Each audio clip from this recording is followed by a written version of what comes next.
Good day, everyone. I am Christine B. Altaya, a Master of Arts major in Educational Management student. Today, I am excited to discuss a topic that is essential for achieving financial stability and success: budgeting. In our fast paced world, managing our financial effectively is more important than ever. A well-crafted budget not only helps us control spending but also enable us to save our goals, manage debt, and plans for the future. Now, let's dive into the key components of budgeting and how we can create a personal budget that works for us. When we say budgeting, there are various components. First, control spending. Monitor and limit expenditure to avoid overspending. Controlling spending is very important. By monitoring and limiting our expenditure, we can avoid the pitfall of overspending. It's about being mindful of where our money goes and making conscious choices that align with our financial goals. Next is save for goals. Allocate funds to saving accounts and investment to achieve short-term and long-term financial goals.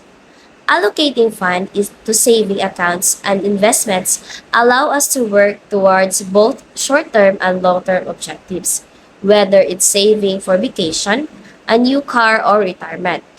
Having a clear saving plans is very important. Next, manage debt.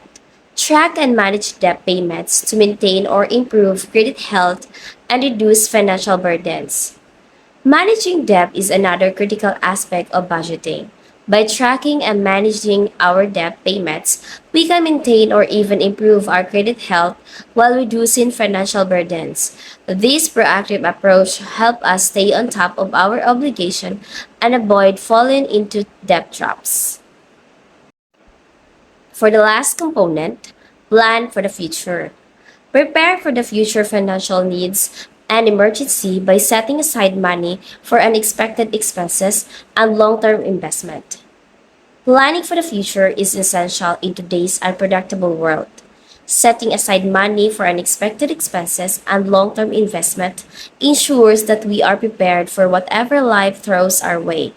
This preparation can provide peace of our mind and financial security. Now, let's explore how to create a personal budget by first understanding income. Income is defined as money received by individual from various sources which can be used to cover expenses, save, invest, or achieve financial goals. There are types of income. First is earned income, money received from employment or work-related activities. For example, a teacher receives a salary for their work in educating students. This salary is classified as earned income because it is compensation for services rendered. Next is unearned income, money received without active participation in work or business activities. Example, an individual receives interest payment from a savings account. These payments are considered unearned income since they do not require active work to earn. Next is transfer payments. Financial assistance received from government or social programs. Example, a person receives unemployment benefits after losing their job. These benefits are transfer payments designed to provide financial support during period of unemployment. And for the last is other income. Income from various miscellaneous sources. For example, a writer earns money from royalties on a book they publish.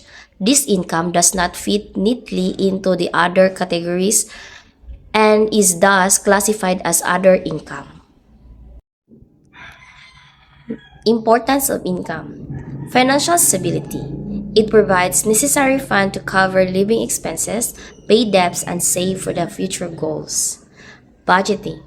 Essential for creating a budget that allocates resources effectively and manages expenses. Wealth building. Facilitates opportunities for saving and investing, contributing to long-term financial growth and security. Quality of life.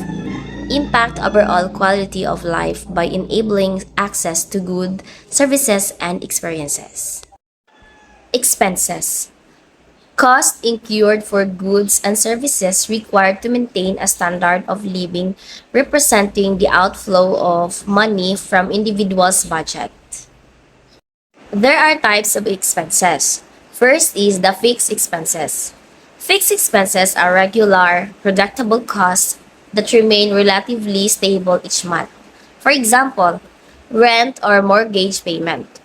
The amount of money you pay for housing is typically the same every month, making it a fixed expense. Next is variable expenses. Variable expenses fluctuate based on usage or spending patterns. For example, utilities like electricity and water. These costs can vary depending on your consumption, such as the season or your usage habits. Next is discretionary expenses.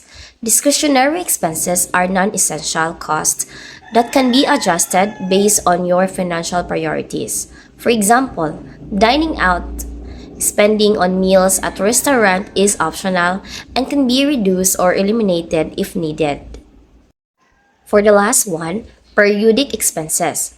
Periodic expenses occur irregularly or on a non-monthly basis. For example, annual insurance premiums, payments for certain types of insurance like car or home insurance may be billed once a year rather than monthly. So those are the examples illustrate how different types of expenses impact budgeting and financial planning. Importance of managing expenses. First, budget adherence. Budget adherence refers to the practice of consistently following a predetermined budget to manage finances effectively. Tracking and managing expenses is crucial for sticking to a budget. By regularly monitoring spending, individuals can identify areas where they may be overspending or make necessary adjustment. For instance, if someone notices they are consistently exceeding in their dining out budget, they can choose to cook meals at home or limit restaurant visits. This proactive approach not only helps in avoiding overspending but also reinforces discipline in financial habits, ultimately leading to a better financial management. Next is for financial stability. Financial stability is the state of having a balanced budget where spending aligns with income and saving goals. When individual ensures that their spending aligns with their income, they create a solid foundation for financial health. This involves budgeting for essential expenses while also setting aside funds for saving and investment. For example, if someone earns 4,000 a month and spends 3,000 necessities, they can allocate 1,000 towards saving or investment. This balance helps build an emergency fund, prepares for future expenses, and reduce financial stress, contributing to overall stability. Another importance is debt prevention. Debt prevention involves strategies aimed at avoiding the accumulation of debt through careful financial management. By managing spending within one's means, individuals can prevent falling into debt traps. This requires awareness of income levels and disciplined spending habits. For instance, if someone has monthly income of 3,500 and creates a budget that keeps discretionary spending within 500, they are less likely to rely on credit cards or loans for unplanned expenses. By living with their means and making informed financial choices, they can avoid high interest debt and can lead long-term financial challenges. Next is goal achievement. Goal achievement in personal finances refers to a successful allocation of funds towards specific savings and investment objectives. Setting financial goals such as saving for a home, retirement, or a vacation requires deliberate planning and allocation of resources. By creating a budget that includes a specific amount set aside for this goal each month, individual can track their progress over time. For example, if someone wants to save 12,000 for a down payment in 3 years, they would need to save 333 per month. Consistently allocating this amount helps them stay focused on their objectives and provides motivation as they see their savings grow. This structured approach not only facilitate goals achievement but also foster a sense of accomplishment and financial empowerment. Steps to create a personal budget. First, track income and expenses. Record all sources of income and track daily expenses. The first steps in creating a personal budget is to accurately record all sources of income and track daily expenses. This involves documenting every peso you earn and spend over a specific period, typically a month. By tracking income and expenses, you can gain a clear understanding of your financial situation, which serves as the foundation for effective budgeting. Next, categorize expenses. Separate expenses into fixed and variable categories. Once you have tracked your income and expenses, the next step is to categorize your expenses into fixed and variable categories. Categorizing your expenses helps you identify where your money is going and allows you to see which areas you need adjustments in your spending habits. Next is to set budget limit. Allocate specific amounts for each expense category. After categorizing your expenses, the next step is to allocate specific amounts for each expense category based on your income and financial goals. Setting budget limits provides structure to your financial plans and helps prevent overspending in any area. Next is monitor and adjust. Regularly review and adjust the budget as needed. The final steps in the budgeting process involves regularly reviewing your budget and making adjustments as necessary. Monitoring and adjusting your budget ensures that it remains relevant to your current financial situation and goals. It fosters discipline in spending habits while allowing flexibility to adapt to changing circumstances. Setting financial goals. Long-term goals are objectives or targets that an individual aims to achieve over an extended period, typically spanning several years or even decades. These goals often involve significant personal, professional, or financial achievements and require careful planning, sustained efforts, and perseverance. For example, save for retirement, pay off student loans, buy a home, build an emergency fund, and start a business. SMART goals. Specific. Clearly define the goal.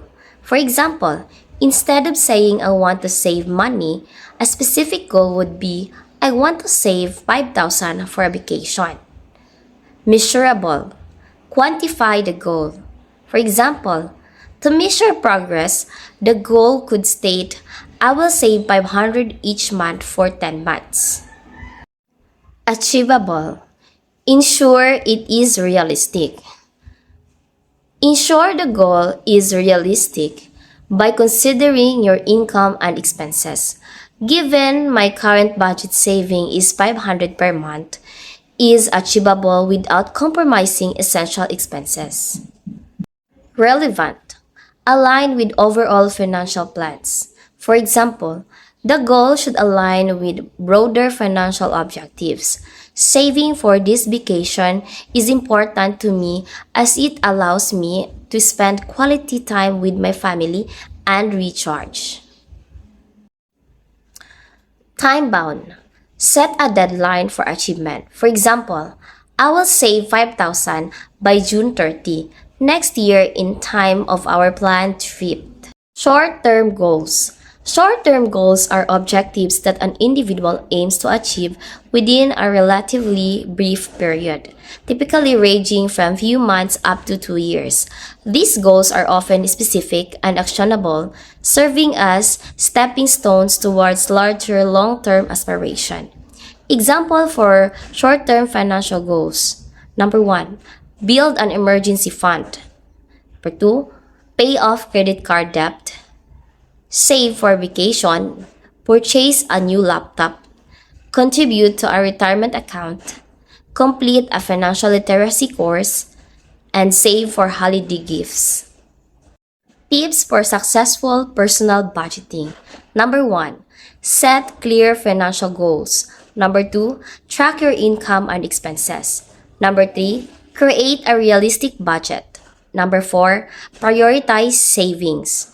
Number 5, reduce unnecessary expenses. Number 6, manage debt wisely. Number 7, review and adjust your budget regularly. Number 8, use budgeting tools. Number 9, set up financial alerts. And number 10, seek professional advice if needed. In conclusion, budgeting is not just about restricting spending, it's about creating a roadmap for financial success and security. By controlling spending, saving for goals, managing debt, and planning for the future, we can take charge of our finances effectively. Thank you for your attention, and I hope you found this information helpful in your journey towards better budgeting.